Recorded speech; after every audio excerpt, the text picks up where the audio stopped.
Hey people, how's it going? Welcome to another video. Welcome to another Maiden related video. So the other day I did a ranking of all the Iron Maiden opening songs ranked. All the first songs on the studio album. So now we're gonna do all the Iron Maiden closing songs of the studio albums. We're gonna take every last song on every studio album from number 17 all the way up to number 1.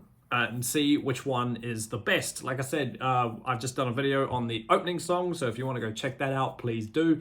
And then come back next week where we'll do the title tracks. Now, not every album has a title track, so simply we're just going to leave those ones off. But until that happens, strap in and let's get stuck into the ranking for the best Iron Maiden closer. But before we do, let me know down below what your favorites are, what your least favorites are, and we'll get a conversation going like we've been doing in the past. So yeah, without further ado, let's just get straight into it with an obvious one. That's number 17. Coming in at number 17 is Como Estas Amigos from Virtual 11. This one came out in 1998. It is the last song to hear Blaze Bayley's voice. Now, I don't have a problem with Blaze Bayley's voice. I don't have a problem with Virtual 11 as an album. You know, there are some very questionable moments on there, but there are also some great moments on there too, like The Klansman and Future Real and Lightning Strikes Twice. But the closing song, Como Estas Amigos, is just very, very questionable Maiden. Do you know what I mean? Like, it's just a bit like, oh, okay. But like, it's weird and it's random and it's just not really a good way to close the album, I don't think. But you then get hit with, like, you know, it's sort of like Blaze Bayley's goodbye to Maiden, you know, but still that doesn't really bring it up enough to make it a little bit cooler. So yeah, number 17 is Como Estas Amigo. Number 16 is Drifter from Killers. Now, I don't hate this song. Just because it's number 16 doesn't mean it's bad, but like, compared to what Maiden, you know, came to become in later years after the second album, obviously they have a lot more epic songs that close a lot more of their albums, so that's simply why Drifter is down the bottom. It's just a much more simple song. The second half of the Killers album is a bit, you know, for me anyway, it's a bit hit and miss. You know, the first half is great, and then you get hit with, like, you know, the Purgatory, Twilight Zone, Drifter, all that kind of weird, funny stuff. So that's kind of why Drifter goes in at the bottom here. But like, it's still a cool song, and it's just a there song. You know, it doesn't exactly hold up to, there's so much better stuff off the Killers album in my opinion. So the fact that this one's like the closing is just kind of like, oh, okay. But yeah, it's an okay song. I don't mind it. Paul sounds great on it. I mean, he sounds great on both the first two albums anyway, but still, you know, the riffing in it is cool. The harmonies are nice, but yeah, it's just a bit of a simple song that's very forgettable in my opinion. So yeah, number 16, Drifter. Number 15 is the closer to No Prayer for the Dying, and that is Mother Russia. I like the intro to this song. Wow, wow, wow. You know, again, this album comes after Seventh Son, and it's a very back to roots album type vibe. There's no real epics on this album like there have been in the past, and nothing over 6 minutes, I don't think, off the top of my head. So to come off, you know, an album that has a song like Seventh Son on it, you know, and then you get hit with a song like Mother Russia, even though Seventh Son isn't the closing track, but you know what I mean? It's the epic song. Yeah, it's just very sort of, it's good, you know, it's fun. The chorus, it's kind of galloping in a way, but like it's like that swing gallop, if you know what I mean. But yeah, it fits the tone of the No Prayer album. You know, I don't have a quarrel with No Prayer right now. So, but it's not my favorite off the No Prayer album, so that's why it goes at number 15. The vocals sound cool and everything is great. The solos are fun, but yeah, it's just one of those bottom half songs for me. So yeah, number 15, Mother Russia. Number 14 is the title track of the debut album, and that is Iron Maiden. I love the debut. It's my favorite Maiden album. I'll say it till the end of the time, but I really am not a fan of the Iron Maiden song, which is such a shame because it holds so much legacy. And I respect that. You know, when I hear it live, I don't hate it. You know, I've seen it live twice, and obviously it's a great time. But as a standalone song on the debut album, it's not the best, in my opinion. The debut is stacked with great songs. Even Charlotte the Harlot and Strange World, they're awesome. But to me, Iron Maiden is just, yeah, it's a bit like Drifter. There's so much better songs on the debut album. But yeah, probably what put me off it is hearing Bruce sing it off like Live After Death, I think, is where, you know, I really honed in on the Maiden obsession when I was younger. And hearing him sing Iron Maiden, he doesn't sing it the way the Paul used to sing it. So I think even though Paul does the album, I just think hearing Bruce's version of it kind of put me off listening to it anyway. Does that make sense? But yeah, it's an iconic riff, and the harmonies in it are pretty fun, and it's a great crowd closer. Lyrically, it's very, very basic, but it's still a cool song. But yeah, it's definitely if I had to rank all the debut album songs, this one would probably be at the bottom. So yeah, number 14, Iron Maiden. Number 13 is from Brave New World, The Thin Line Between Love and Hate. I don't mind this song. I've been re-listening to all of Maiden's albums in the car week by week since the start of the year. And when Brave New World came on, I was like, this is cool, because I haven't heard Brave New World in a while. So to hear songs like The Nomad and A Thin Line, it was awesome. It's a great way to close the album. It's one of the more epic ones, but it's not as epic as like Dream of Mirrors, but it's still fun. It's a longer one, I'm pretty sure, if I remember rightly. Is it the longer one? Yeah, it's 8.5 minutes, so yeah, it's obviously a long one. So it closes the album out really, really cool, and I do like it. It's not as good as the Nomad or the other one, Dream of Mirrors, but it's still cool. The way he sings the title track at the end, like the name of the song, yeah, it's really, really nice, and it's just got some brilliant musicianship across all three players, and the riffing in it is awesome. But yeah, no, it's a cool song, but it's again still at the bottom half of this ranking, so it's not my favorite song, especially not from the Brave New World album. So yeah, coming in at number 13, Thin Line Between Love and Hate. Number 12 is a song that I hadn't forgotten about, but I hadn't heard in a long time until I heard the album again, and that is the closer to Dance of Death, Journeyman, the full-blown acoustic ballad that they've got. This song is kind of nice. It's an interesting one because, Dance of Death is quite a heavy, fast album, and then you get a song to close it like this. You've got two immediate epics that come off the Dance of Death album. You have the title track, Dance of Death, but then you've also got Passchendaele, which, doesn't actually, it screams epic, but it doesn't scream closing track epic. So I thought, it would be weird to put Passchendaele at the end. So to have a song which is kind of like a middle finger to everyone who think Maiden at the time were, becoming irrelevant. I think, I'll do what I want, and I'll say what I want, and I'll play the music I want, because obviously, what year is it? It's 2003. What happened in 2003? Nu metal and all that kind of stuff was a thing. So, but Maiden made it through. If they could make it through the 90s, they can make it through the 2000s, and they did. But it's a cool album, and it's a powerful song. Sorry, I should say it's a powerful song, and the just the acoustic part of it just really hones it in. I remember hearing this song for the first time on the Death on the Road tour on that DVD, and that was a great performance as well. So yeah, it's a nice way to end it. It's a nice way to end the heavy album, and if you haven't heard it, I recommend you listen to it. So yeah, number 12, Journeyman. Number 11 is from The X Factor, The Unbeliever. I like this song. I like The X Factor, full stop. So, I've seen people talk about, The Unbeliever. Well, I've seen people talk about The Unbeliever and The X Factor album and how weak the album is. I don't think so. It's kind of middle tier for me, The X Factor. I've got a soft spot for it because it's long and it's dark and it's brooding, and I like that stuff.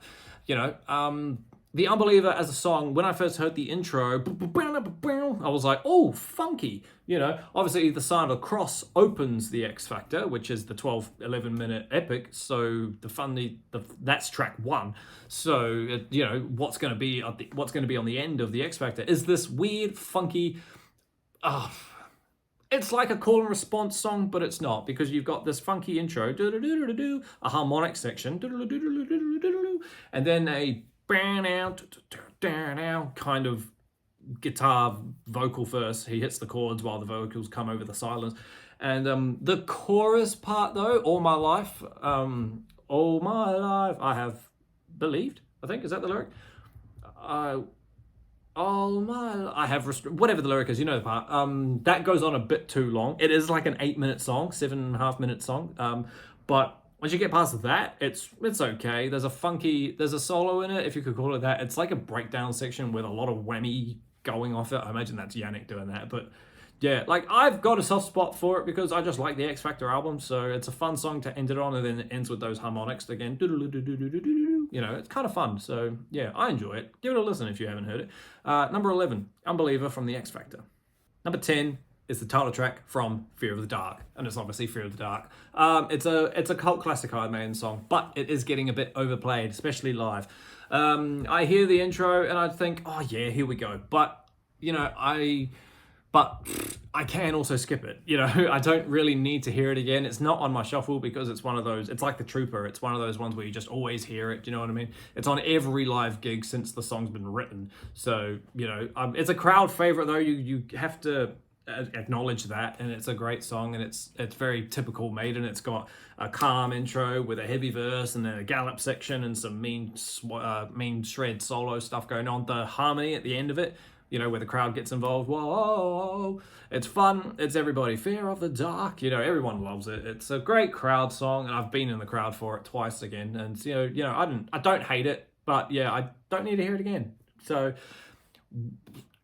Fear of the Dark, the song, is the only song, well, bar maybe 2 or 3 more that really make Fear of the Dark worth listening to, the album. Do you know what I mean? It's not a good album, but we'll talk about that in another video. So yeah, number 10, I don't need to say much more. Number 10 is Fear of the Dark. Number 9 is Iron Maiden's longest song, and that is Empire of the Clouds from Book of Souls, released in 2015. I've currently got Book of Souls going around in my car right now, and I won't lie to you, it is quite annoying having to swap the disc out, you know, because it's a double album. Did it need to be a double album? Yeah, sure, they've got a 20-minute song on the end, but in Dream Theater do as well, and they managed to get it all on one disc. Anyway, that's another video in itself. Yeah, Empire of the Clouds is a bit of a left field Maiden song. It's very long for a start. It's got pianos in it, and it's got orchestras and whatnot, and it's about the R101 Zeppelin plane crash thing in the 30s. Bruce wrote this song mostly, and I think it's awesome, to be honest. I used to listen to this when I worked in New Zealand. I used to listen to this song all the time when I was flying around, and it just made landing so much more fun because you've got that middle section where like you can hear the music channeling like the storm coming in, and it really made landing a lot funner, you know, because it's like dun, dun, dun, dun, dun, dun, there's tension and you think, are we going to land safely? Obviously we all landed safely, but it's just that fun vibe of ooh. The harmony section in the middle does go on for a bit. Obviously it's 20 minutes, but I feel like it does justice though, because when you hear that dun dun dun dun dun dun dun dun dun dun kind of vibe, you think this is Maiden, this is why we listen to Maiden, you know? And by the end of it, it's a bit like watching Return of the King. By the end of it, you have to take a sigh and a deep breath and be like, we did it, team. That's the end of the Book of Souls album, you know, 90 minutes later. But yeah, the verses in it are beautiful. Bruce's vocals does amazing. Obviously, this is the Cancer album, and he sings amazingly on it. So to have a song like that with such a powerful message and powerful story, more or less, you know, it's really good. And it gets voted on our countdown, which is very impressive. But yeah, all 20 minutes of it. It's a fantastic song. And if you haven't heard it, you know, just I keep saying to all of them, if you haven't heard any of these, go listen to them. But yeah, number 9 is Empire of the Clouds. It's a good song. And I think it does justice being as long as it is. And yeah, I wouldn't have put that in the middle of the album. So the fact that that's at the end is perfect. So yeah, number 9, Empire of the Clouds. Number 8 is To Tame a Land from Peace of Mind. This song is fun. The second half of Peace of Mind is fun. Peace of Mind is not my favorite classic Maiden album. When I re-rank them, you might be a bit shocked at where that one goes. But nevertheless, To Tame a Land is a really, really cool opening, closing song, because a bit like, you know, well, look at the album before it and look at the album after it, there's not really a epic per se. So you could say that this one sort of does the job. It's not Sun and Steel. It's definitely not Quest for Fire. And so yeah, To Tame a Land sort of has the epic vibe because it starts cleanly, you know, it's got that picked intro and it's awesome, and it ends in a way that you could kind of imagine it being like, you know, more epic than it is. It's got that repeating riff that changes, like, is it like 3 or 4 keys or something? It like comes up and then it drops and then it goes up again, it goes even higher, I don't know. But yeah, it's a cool song. The chorus is fun. It's just a really cool song, and it makes, like, I don't hate Peace of Mind, but it does make getting to the end of Peace of Mind worth it to get through all those middle ones. Like Son of Steel is great, and Quest for Fire is fun as well. But yeah, To Tame a Land is definitely the best song on the second half. So yeah, number 8, To Tame a Land. 21st Century. Number 7 is from the Matter of Life and Death, and is The Legacy. Another acoustically driven intro. Bit eerie with like the nursery rhyme vibe that it's got going on, and then it just gets those chords that come in, you know, it's surrounded by orchestras, I think, is what made it so powerful. But yeah, this one was just like whoa, and then a bit more acoustic play, more powerful chords, and then a really catchy verse, you know, guitar driven verse. This song was written mostly by Yannick, I'm pretty sure, and this one has no chorus, and it's more motif and storytelling vibes. The There's that part in the middle where Bruce's vocals are layered. That part sounds really nice, and then there's that awesome Maiden typical harmony. You know, that's great fun. When I heard that, I was like, "Man, this is what Maiden are about." And then the last part where the verses, you know, the last section of like where the verses come in, yeah, that's awesome as well. And then it ends with the acoustic version of those big powerful chords that we had. Yeah, it's an awesome song.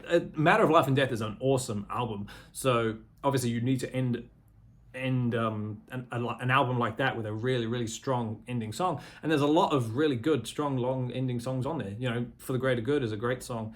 Brighter Than a Thousand Suns. What's the other one?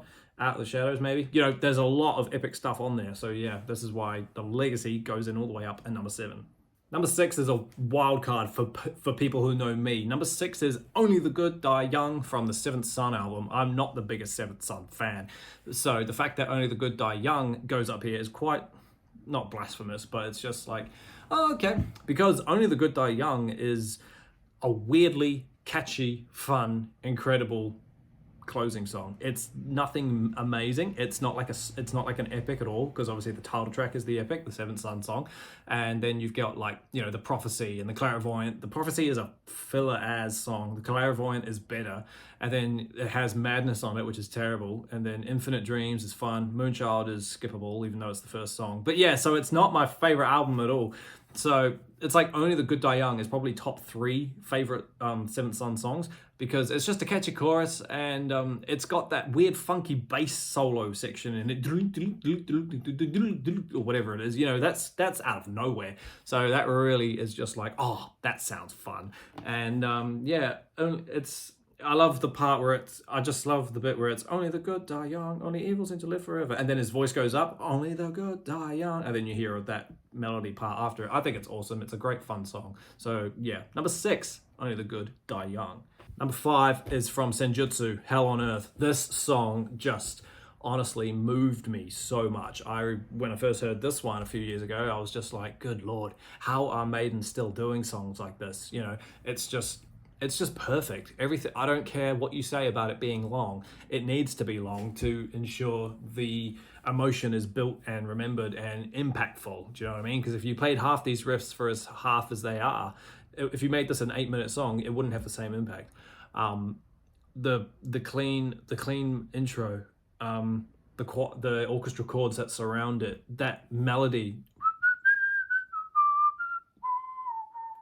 you know, that's beautiful. And then that riff that comes in, that changes it up when the distortion comes in, and then back to that original riff that I've just done, except distorted, and then the vocals come over that, and then it's got a great chorus, if you could call it that. It only does it once, I think. Oh, honestly, it's powerful stuff. And then the second half of it, where it kind of changes and goes, what is it?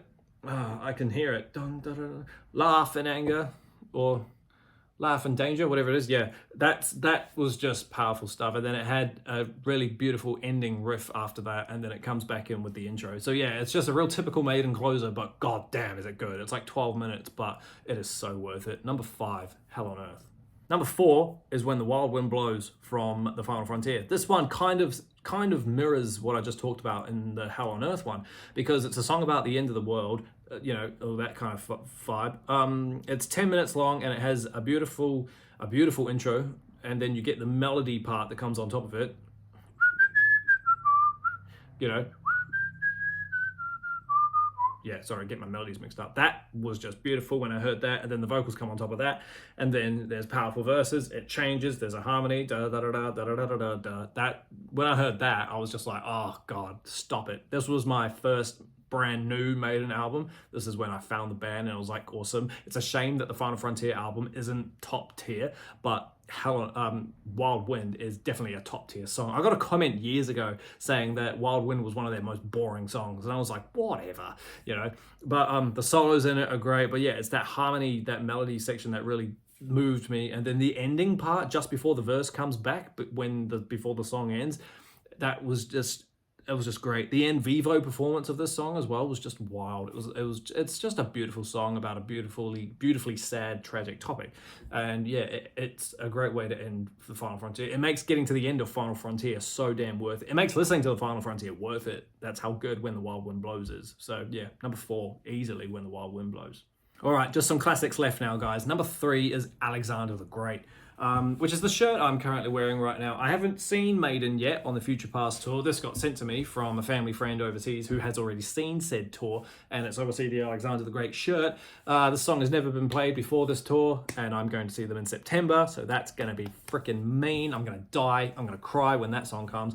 But aside from the emotional live gig, Alexander the Great is a fantastic way to end a great album. Somewhere in Time is a beautiful album. You know, I've got no problem with it. You know, Power Slave is great, but so is Somewhere in Time. The way Alexander just plays out is just incredible, with that beautifully clean intro, and then, you know, that riff that comes in, and then it does it again, distorted, and then vocals come in, tell an epic story of one of the world's ever greatest heroes. You know, it's just Maiden doing Maiden at their best. You know, an 8-minute storytelling song. The solos in it are insane. The riffs that they choose for it are awesome, like the licks and the phrasing and whatnot. The drums on it are fun. The chorus is just wow. One thing I mentioned to a mate the other day. What's funny about Alexander the Great? Lyrically, you get this epic story. You know, near to the east in the far land of ancient Greece, I think, there lived a man called Alexander. You know, it's really storytelling. And then the chorus is, you know, Alexander the Great, he stroked fear into hearts of men, Alexander the Great. And then the way it ends is just with Alexander the Great, he died of a fever in Babylon. Lyrically, it just stops, you know? So it's like, oh, okay. I wonder if that's just to kind of emulate how short-lived his life was, because I think he died at like 33 years old or something like that. So yeah, anyway, he did great things. Watch the Netflix doco. I haven't seen it yet, but I want to, just for this song. Alexander the Great is a fantastic way to end a fantastic album. And if you haven't heard it, I don't know what you've been doing with your Maiden life, but please go listen to it. Number 3, Alexander the Great. Number 2 is one of their more beastly songs, and it's not Number of the Beast, of course not. Number 2 is Rhyme of the Ancient Mariner.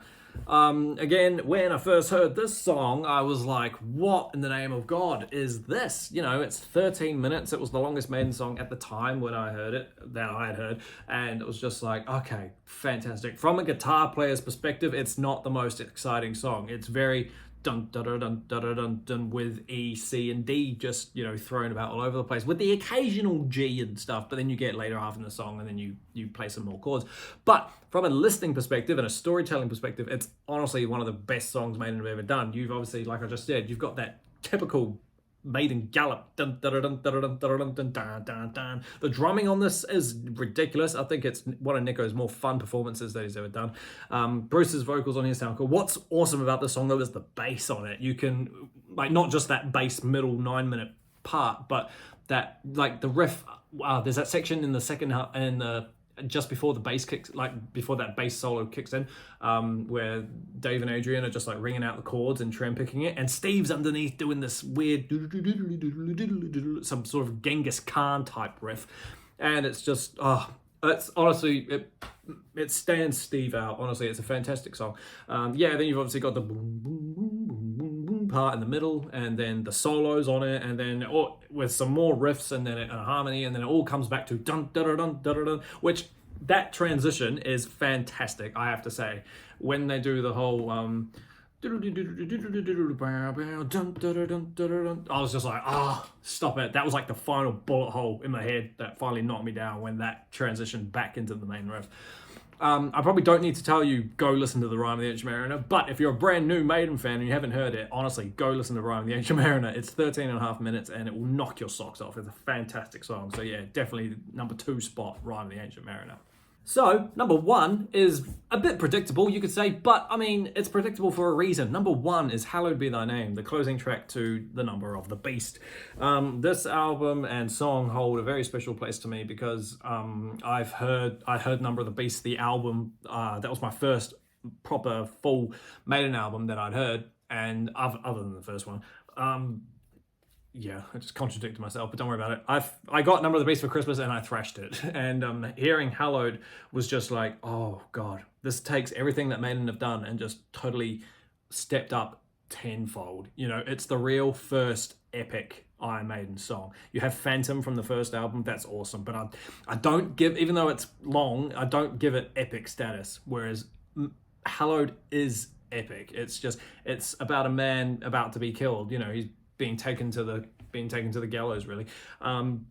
Just that haunting intro, dun, dun, dun, dun, dun, dun, dun, and then it gets mirrored with with the electric vibes, and then just that main riff, that real typical Maiden Foundation riff. We've heard it a million times, but do we get sick of it? Absolutely not. The awesome, powerful verse lyrics in this song are just crazy. Yeah, there was a bit of plagiarism debating going on. Maiden weren't allowed to play this song for a little while until that got sorted. But aside from that, don't worry about it.